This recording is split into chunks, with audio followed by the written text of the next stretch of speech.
नमस्कार। मैं राष्ट्रीय अध्यक्ष जनतंत्रवाद पार्टी। सीएम बोले एक मौका और दीजिए, बचे काम पूरे होंगे। बहुत अच्छी बात है, मगर मैं बिहार की जनता से बोलना चाहता हूं कि इस सीएम और सीएम की सरकार को कबाड़ कर फेंक देना चाहिए। लगभग 20 साल से सीएम बिहार पर हुकूमत कर रहे हैं। विभिन्न पार्टियों के सहयोग से 70-80 यहाँ पर सरकारी कल कारखाने थे जो उजड़ गए। उसमें से एक भी कल कारखाना नहीं लगा।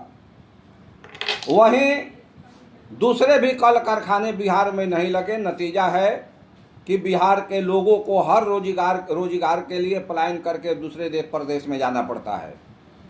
वहीं जमीन का मूल्य बिहार में आसमान छू रहा है। जो गरीब गुरबे जमीन को खरीद नहीं सकते हैं, 1-1 करोड़ 2-2 करोड़ रुपये जमीन हो गया है। यहाँ तक कि गांवों की जमीन भी लाख से ऊपर तक ले चल रहे हैं। तो ऐसे में बताइए कि जो गरीब गुरबा रोज कमाने वाला व्यक्ति है, परिवार बढ़ रहा है, वो जमीन कैसे खरीदेगा। दूसरी बात रही कि आपको अभी डेबिट कराना पड़ता है, 10 रुपया लगता था, जिसको बढ़ाकर इन्होंने 100 रुपया कर दिया। वहीं बहुत ऐसी चीज़ें हैं जो ये मौजूदा बिहार के सीएम हैं, बिहार पर महंगाई थोपने का काम किए। अफसरशाही इतना है कि बिना घूस का काम नहीं होता है। एक सीओ एक म्यूटेशन किए 2-2 लाख रुपया मांगता है। रोज आरटीपीएस बंद हो जाता है, ऑनलाइन काम नहीं होता है।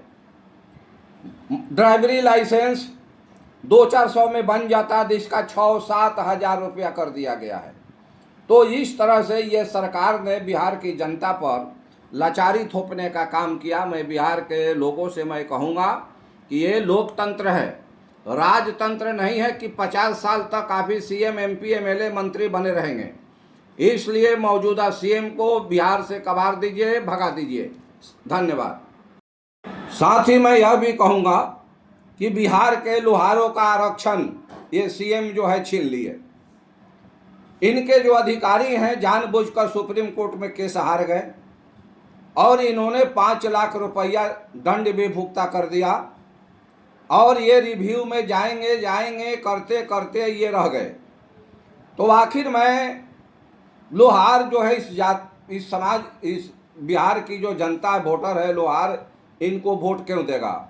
इसलिए भी मैं अपील करना चाहता हूं लोहार सहित विश्वकर्मा और तमाम बिहार की जनता से कि ये राजतंत्र है, राजतंत्र रहने दीजिए। इस सीएम को कबाड़ करके घर भेजिए। धन्यवाद।